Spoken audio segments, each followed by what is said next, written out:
नमस्कार दोस्तों। 1972 में एक प्लेन आसमान की ऊंचाई की तरफ बढ़ा था, लेकिन उसे कभी भी अपनी मंजिल नहीं मिली। जो हुआ वो सोच से भी ज्यादा भयानक था। सोचिए आप कितना भयानक सोच सकते हैं। एंडीज पर्वत की ऊंचाइयों में ये प्लेन बहुत बुरी तरीके से दुर्घटनाग्रस्त हुआ था, और जो हुआ उसे इतिहास के पन्नों में खून के अक्षरों से लिखा गया। 13 अक्टूबर सन 1972 सवार थे 45 लोग, जिनकी किस्मत में कुछ और ही लिखा था। उड़ान के कुछ ही घंटों बाद खराब मौसम और पायलट की एक छोटी सी गलती के कारण और एक भयंकर धमाके के साथ प्लेन क्रैश हो गया। इस क्रैश के बाद 45 लोगों में से केवल 3 लोग ही जिंदा बचे, लेकिन इन 3 लोगों को भी आगे का सफर बहुत ही ज्यादा खतरनाक था। कुछ ही दिनों में इस प्लेन पर बचा कुचा खाना खत्म हो गया, और वो 3 भूखे लोग अपने कपड़े और जूते खाना शुरू कर दिए। भूख से उन लोगों की हालत बेहाल हो गई, और फिर उन लोगों ने इस हालत में एक फैसला लिया।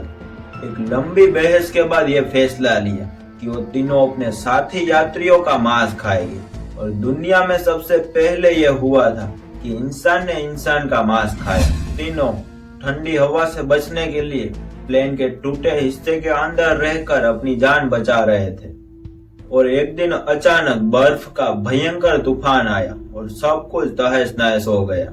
उनका खाने का जुगाड़ तो हो गया था, लेकिन पानी का जुगाड़ नहीं हुआ था। बर्फ को पानी में बदलना काफी मुश्किल था, लेकिन एडवर्ड नाम का एक बंदा काफी शातिर था। उसने फ्लाइट की सीट के पीछे एक मेटल की ट्रे को निकाला और उसमें बर्फ रख के वो दिन के धूप के कारण उसको पानी में रूपांतर करता था, जिसे लोग अपनी प्यास बुझाते थे।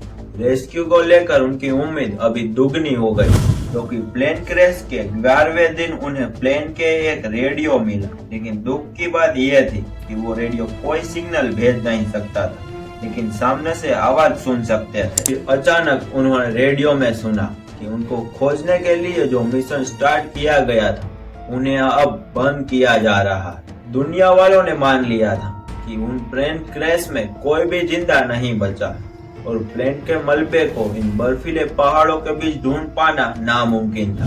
महीनों इंतजार करने के बाद भी कोई भी रेस्क्यू टीम वहां तक नहीं पहुंच पाई। भी उन लोगों ने खुद ही अपनी मदद ढूंढने की सोची, लेकिन उनके पास बाहर जाने के कोई भी उपकरण मौजूद नहीं थे। लेकिन उन्होंने हार नहीं मानी। उनमें से 2 लोगों ने बाहर जाके मदद लेके आने की सोची, जबकि उनके पास गर्म कपड़े और खाने के लिए कुछ भी नहीं था।